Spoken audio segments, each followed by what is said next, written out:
Lula ng pangmalakasang 4x4, dinayo na namin ang sitio sa Pangbato. O diba, parang pelikula ni Fernando Poe. Rough road at para kang dinuduyan. Sa ganitong sasakyan, masarap mag-ahit. Tingnan ko lang kung anong kalalabasan. Nga pala, patungo tayo sa farm ng mismong nagmaneho sa atin ngayon na si Mang Fidel na angas, kaping barakong itinatanim. Alam niyo naman ang kaping ito, sa sobrang tapang, kaya kang ipaglaban. Bukod sa patag na taniman ng kape, kung saan masungit ang kalabaw kung makatitig, kinailangan nating umakyat sa matarik niyang farm para tingnan ang kape niyang masagana mula mismo sa mga puno nito. Ilang farmers na po kayo ng kape rito sa lugar na to? Madami-dami po, lalo na yung mga kapatid natin, mga katutubo. Siguro hindi na bababa sa meron sigurong 10 at nagikayat pa kami. Nakita ko kanina paakyat no? Oo. So hindi ba kayo hirap na taniman yung nasa taas? Sa ganito pong edad, medyo na na rin yung mga kaso-kasuan. Paano pa ang presyuhan ng kape? Kasalukuyan po yung presyong nakaano sa amin, yung napatuyo na, isang balde na 12 kilos, 500.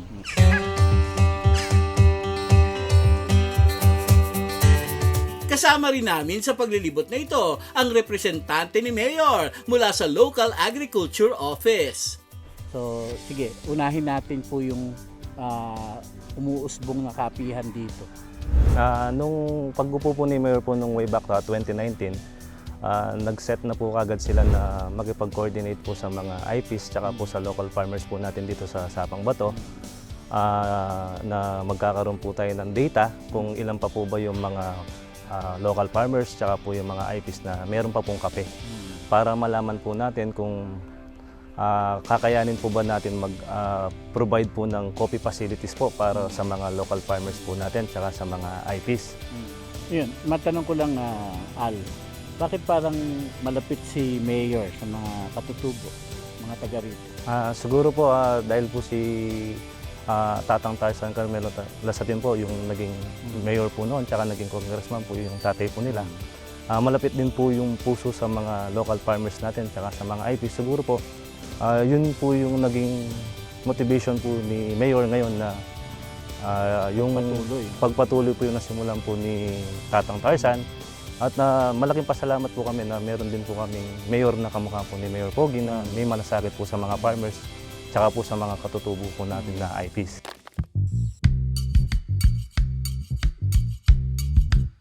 Matapos ang tour natin sa lupain ni Mang Fidel, bumaba kami sa lugar mismo ng mga katutubo.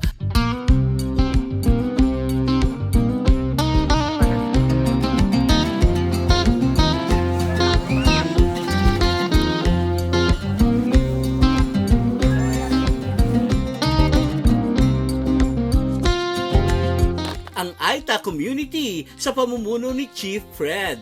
Kayo po si Chief Chief Fred. Fred. Ay, Si Prof. Joseph. and then Nanay Arlene po. Nanay Arlene and Ma'am Dito. Lita. Lita Bilma, artistahin talaga mga pangalan nyo. Estrada. Oo, di ba? So, umpisahan natin, Chief, no? Kwento mo sa akin. Nung panahon na, siyempre, ano ba ang nauna? Yung umalis sa mga Amerikano o yung lahar? Yung pong lahar. Lahar ang nauna? Dahil nakasabay na po namin yung nung pagputok ng mga pinatubo, Oo. nalikas po kami. Hindi pa pumutok, dito po kami. Oo. Itong lugar na ito. Itong lugar, ha? Opo, Oo. itong sitio target. Oo. Kaya tinawag nila itong sitio target dahil may firing na Amerikano. Pero pangalan po niya, original, Sumil. Sumilo. Mhm. Yung target, parang yung target na Opo, practice. M16 po siya. Dito. Ito Di po. naman delikado para sa inyo yun. Hindi naman po. Kaya limit po ng mga tao noon dito, nasa lang kami noon, nasa 29 na Nililimitahan. family. Tapos, gaano katagal kayo naglikasan? Bali, taon po, 6 na taon. Saan kayo tumira? Nueva Ecija. Nakabalik kayo dito after 6 years. Ano nangyari nun? Nagsimula na ba kayo magtanim-tanim? May kapi na kami noon na Oo, pumutik meron yung na. pinatubo. Oo. Pero awan ng Panginoon, mayroon natitira Nabuhay nabuhay naman. na isang puno lang yung nabuhay doon. Bali nung bumalik kami rito, nasa ano lang po kami noon, nasa 90 family. 90. Opo, ngayon po dumagdag na kami, nasa 240 na po kami na family ng puro IP sa mga katutubo po. From 90? 90 family po nung galing sa Nubicia. Tapos nung naragdagan na po kami, naging 240 po siya. 240 Isang buwan lang family. yun, dumami kayo ha. Dahil wala pang ilaw doon. Kasi wala pang ilaw. Wala pang ilaw. Wala pa nung ilaw. Madilim pa nung sir. Oo, makatawa naman to si nanay, wagas ha. nung buti nakalikas ka agad kayo kasi si nanay parang, di ba, nalahar ba itong Nasunog. natural. Natural. Kala ko, nabot kayo ng lahat. Binibiro nga nila ako, bakit kayo pupulayan? Ayan ang binigay sa atin ng Diyos. Oo naman, ang ganda kaya. So, ilang mga manananim kayo meron dito? May mga farm? Bali, 4 lang po yung natirahan ng Kami lang yung puno. 4 na family.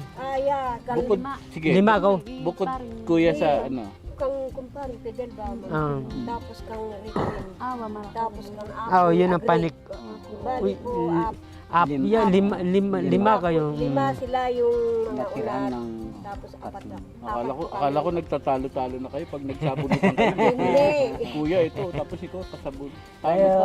So kasama po natin dito ating mga tubong Aita na nag-share sa atin no, kung paano ang pinagdaanan nila sa panahon po ng lahar ay 6 na taon silang hindi na malagi dito at bumalik sila po mga halos 100 pamilya na lamang sila na ngayon po ay lumaki na po at naging 240 na pamilya at sila po ay namumuhay ngayon. Marami po sila, meron po silang mga ibang fruit bearing trees dito, meron po silang ubi nga na binabanggit ni Chief.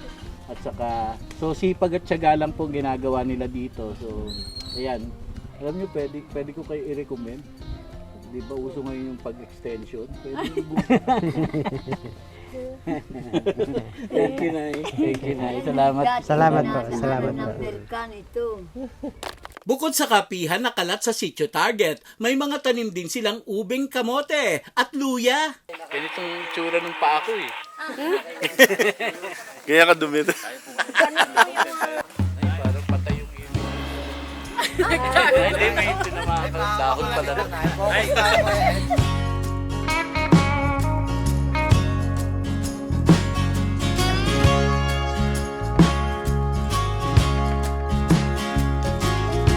Matapos ito, dinalaw natin ang eskwelahan dito, ang Sitio Target Integrated School, kung saan naghahanda ang mga teachers para sumali sa Kambal Festival. O, gulatin natin sila, sabihin natin, triplets, hindi na Kambal Festival!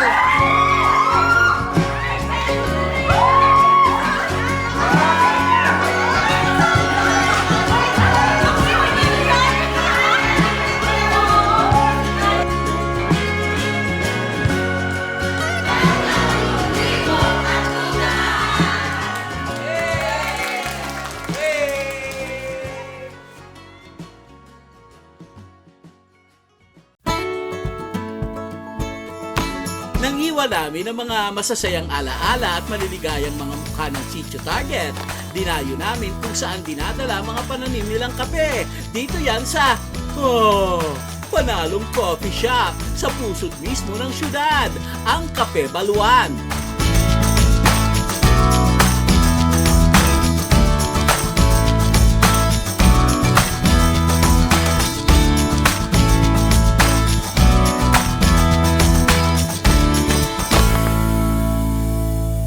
Ayan, kasama na natin ang head barista ng Kape Baluan na si Alfonso Santos Jr. Kape Baluan po means coffee and knowledge po. Currently, bestseller po sa cafe. Mag-start po tayo sa latte. Pangalawa is vanilla macchiato. And pangatlo po is our dark mocha. And yung coffee po natin is convertible po. Pwede po siyang hot and pwede po siyang cold.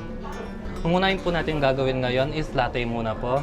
Tapos po pala yung beans natin, pinoproduce po namin ito dito within the city lang po ng Angeles City. Locally harvested po sa Sapang Bato na single origin lang po siya na meron po talaga kami dito. Meron po kaming dalawa, Barako and Robusta po, na tanim. Ngayon po, latte po. Our next po is Vanilla Macchiato po. Vanilla Macchiato po.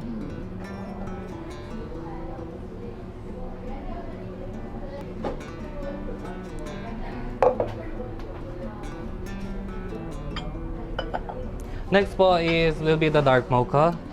Then ano yung lalagay mo? Chocolate powder po for dark mocha. Tapos espresso shots lang po. Bali single shots din po siya dahil maliit lang din po siya.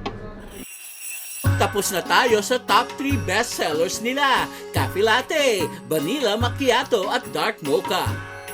Ngayon naman ang top 3 best sellers ng cold drinks. Bali pong gagawin natin ngayon yung isang drinks po namin na ginawa po talaga for Cafe Balwan, yung caramel mocha po. Bali condensed po. Next po yung caramel po natin. Next po chocolate powder. Then imimix lang po natin lahat. Yung pong caramel mocha po namin, yung tawag po namin dito is Sinta. Nilabas po siya nung Pebrero 14 po para sa Valentine's Day lang po talaga. Sinta. Yes po. Next po, yellow. Guys, gatas po. Next po, lalagyan natin ng whip sa taas. Idadas po natin ng chocolate powder. Next po, caramel. Another caramel. Yes po, drizzle on top lang po.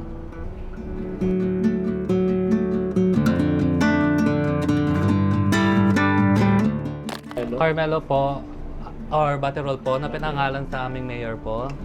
Mag-start po tayo. Lagyan lang natin ng sugar po, yung cup.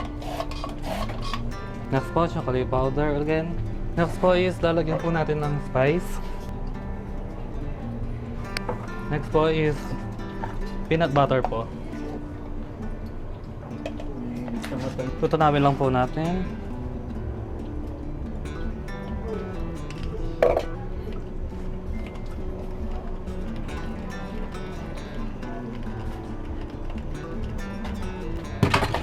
Next po is lalagyan na natin ng gatas. Next po is yellow. And whip on top po. Idadas lang po natin siya ng spice para po alam po ng server kung caramelo or dark mocha po siya kasi same lang appearance po nila.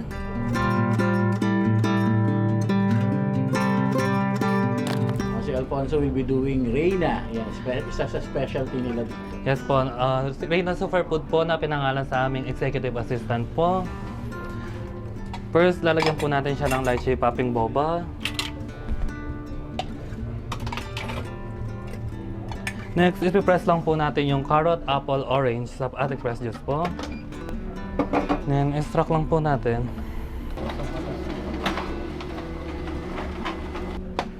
Next po is lalagyan din natin ng ice.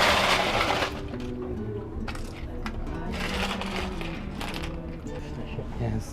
Sarap. Very healthy juice po.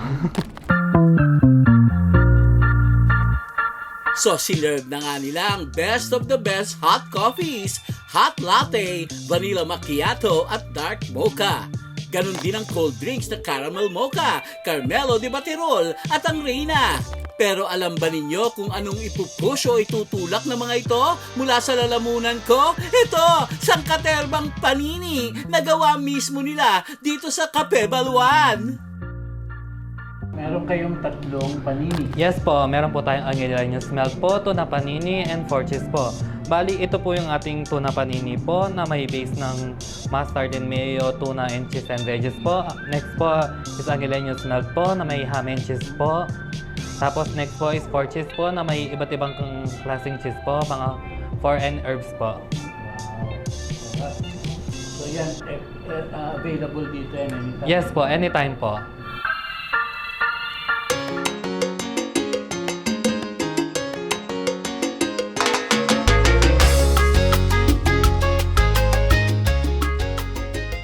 O O saan pa ba tayo pupunta kapag oras na ng hapunan? Wala nang iba kundi sa Aling Lusing. Ay Diyos ko po, huwag muna Lord. Gusto ko pang ma-enjoy ang luto ng tinaguriang one and only sisig queen ng Angeles City at worldwide na si Aling Lusing.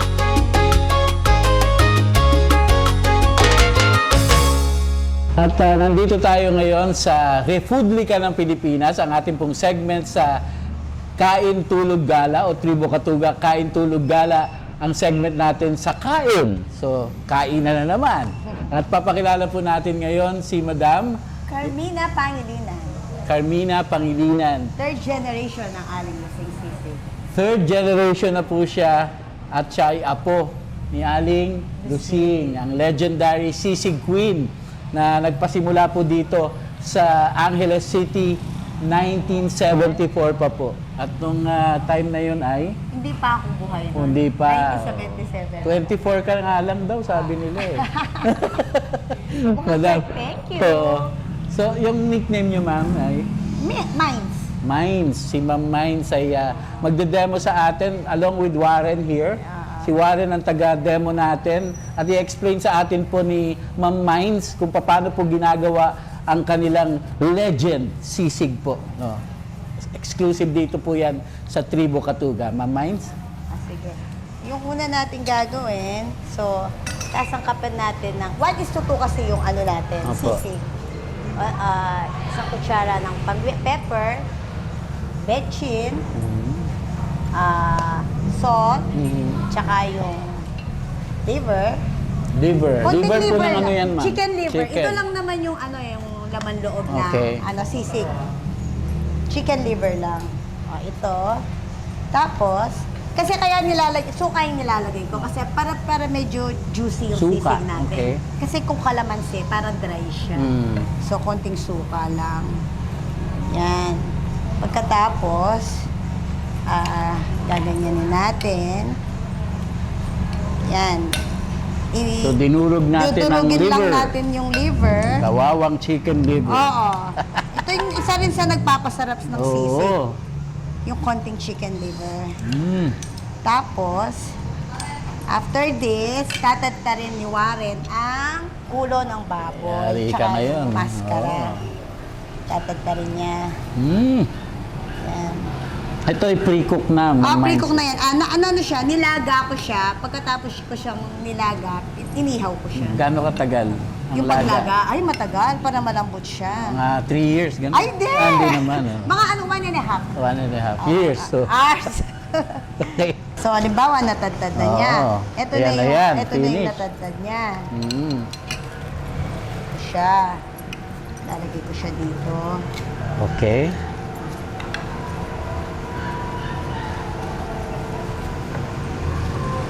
Pagkahalo nung ulo ng baboy, lalagyan natin ng onion, yung pinakahuli.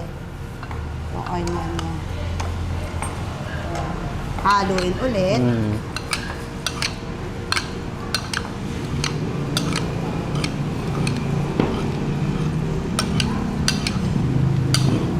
Maliit yung ano natin. So after this, lalagay na natin. Ready na siya. Oo. Kaya nang lalagay natin sa sizzling plate Oo. na mainit Oo. para Ganun lang, Smoky ganun siya. kasimple, no? simple lang, no? Oo, Ganun lang yung ingredients. Wala mang kaano-ano. Ito, Yung iba pinapahirap excuse yung me, sisig. Ma'am Mines. Ito, pagkatapos mong lagain, inihaw mo. Ah, Tama, sige. iihawin. Yan. Yan. Lagyan mo siya. Kasali na Ito. ni Madam. Ayun na, dahil sa mainit. Oops. Warren. Yan. Mainit yung plate. Sige, Warren. Ikaw na.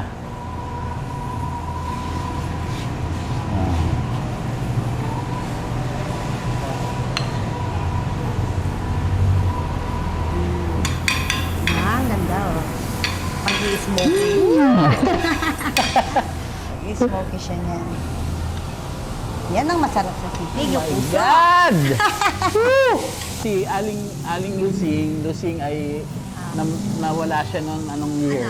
April 16, 2008. Oo. At ilan ang mga naging apo niya?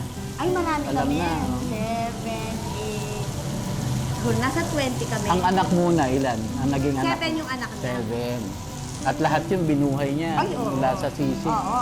Yan lahat ang hanap buhay Sa tingin namin. mo, nung kung nabubuhay si Aling Lusing, paano niya na-discover yun? Yung mag-mix-mix ng sisig. Hindi, kasi noon, nasunugan lang siya ng tenga ng baboy eh. Okay. Noong 1974. Okay. Nasunugan siya ng tenga ng baboy. Kasi nagtitinda Nasunugan. nagtitinda kasi siya ng mga barbecue. Oo. Diyan sa may release ng Oo. trend. One time, yung tenga ng baboy daw, nasunog. Okay. Yung cartilage. Okay. Syempre, alam mo na yung mga matatanda, ayaw nila nang may nasasayang na pagkain. So, ang ginawa daw niya doon sa tenga ng baboy, tinadtad niya. And the rest was history, ka nga. Kaya mula noon, siya na nga ang reyna ng mga sisig.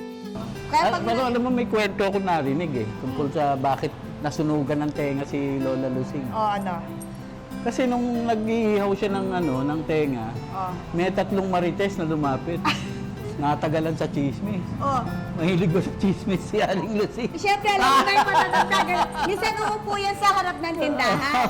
Nandun siya sa harap ng tindahan. Daan-daan yung mga tao, nagigibang chismisan. Ganun ang gawain nila maghapon. Alam nyo na ngayon, Kasi sikreto. nagbabantay noon yung nanay ko. Pero siya, chismis na siya noon. Maghapon na. Natural, libangan niya yun Yun lang ang ginagawa niya.